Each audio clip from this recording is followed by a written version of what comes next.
আসসালামু আলাইকুম। আশা করি সবাই ভালো আছেন, সুস্থ আছেন। যে যেখানে থেকে এই ভিডিওটি দেখছেন, আশা করি এই ভিডিও দেখে আপনাদের অনেক তথ্য আপনারা জানতে পারবেন এবং অনেক হেল্প হবে। আমরা আজকে যে লকারটির বিষয়ে কথা বলছি, লকারটি হচ্ছে গোদরেজের একটি বেসিক হোম লকার। এটা হচ্ছে এনএক্স প্রো সিরিজের লকার। এটার মডেল হচ্ছে এনএক্স প্রো 8L, অর্থাৎ ইন্টারনাল ভলিউম আছে 8 লিটার।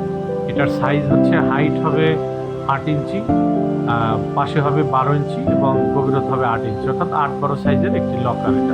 এটা আপনারা চাইলে খুব সহজেই অ্যাঙ্কর করে রাখতে পারবেন আপনার ক্যাবিনেটের মধ্যে, অর্থাৎ স্ক্রু দিয়ে আপনি চাইলে সেট করে নিতে পারবেন। এবং এটার এমার্জেন্সি চাবি থাকবে দুটো। আপনারা চাইলে এটা পাসওয়ার্ড ভুলে গেলে আপনারা খুলতে পারবেন। আমরা একটু খুলে দেখাই। 1 2 3 4 বাই ডিফল্ট পাসওয়ার্ড দেওয়া আছে।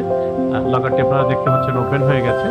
আচ্ছা, তারপরে আপনারা দেখতে পাচ্ছেন যে তার ভিতরে দুটো এমার্জেন্সি চাবি দেওয়া আছে, দুটো থাকবে এবং ইউজার ম্যানুয়াল ও ওয়ারেন্টি কার্ড দেওয়া থাকবে। এবং আপনার সেট করার জন্য আপনি যে ক্যাবিনেটের মধ্যে সেট করবেন এর জন্য স্ক্রু দেওয়া আছে 4টি, আপনারা দেখতে পাচ্ছেন। প্যাকেটের সাথে আমরা দিয়ে দিচ্ছি। তো পিছনে এবং নিচে ছিদ্র আছে, আপনারা ক্যাবিনেটের মধ্যে খুব সহজেই সেট করতে পারবেন। এটার ওজন হচ্ছে 6 কেজি কার্টন সহ। আপনার হচ্ছে মেইন ওজন হচ্ছে 5 কেজি এবং কার্টন সহ আমরা 6 কেজির মতো দেখতে পাচ্ছি যে আছে দেওয়া আছে।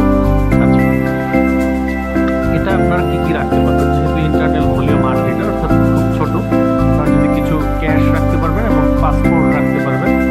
আর হচ্ছে আপনার এখানে ছোট অর্নামেন্টসের বক্স আপনারা চাইলে রাখতে পারবেন, যেগুলো ছোট, বড় বক্স রাখা যাবে না, যেহেতু 8-12 সাইজের লকার। এবং এটা আপনি পাসওয়ার্ড ভুলে গেলে যে এমার্জেন্সি চাবি আছে, সেই এমার্জেন্সি চাবি দিয়ে আপনি এটা স্লাইড করে, আমি একটু দেখিয়ে দিচ্ছি, স্লাইড করে আপনারা করতে পারবেন। স্লাইড করে খুলে এখান থেকে এমার্জেন্সি চাবি দিয়ে খুলতে পারবেন। আর এটা দুইটা মুডে ইউজ করা যায়, হোটেল মুড অথবা হোম মুড, দুইটা মুডেই আপনারা ব্যবহার করতে পারবেন। এখন হোটেল মুড দেওয়া আছে, তাই আমি আপনাদের যেটা দিয়ে পাসওয়ার্ড দিচ্ছি এবং হ্যাশ দিচ্ছি সেটাই পাসওয়ার্ড হয়ে যাচ্ছে। এই হচ্ছে লকারের বর্ণনা। কোনো কিছু বুঝতে অসুবিধা হলে, কোনো কিছু জানতে চাইলে আমাদেরকে ইনবক্স করুন। ধন্যবাদ। আসসালামু আলাইকুম।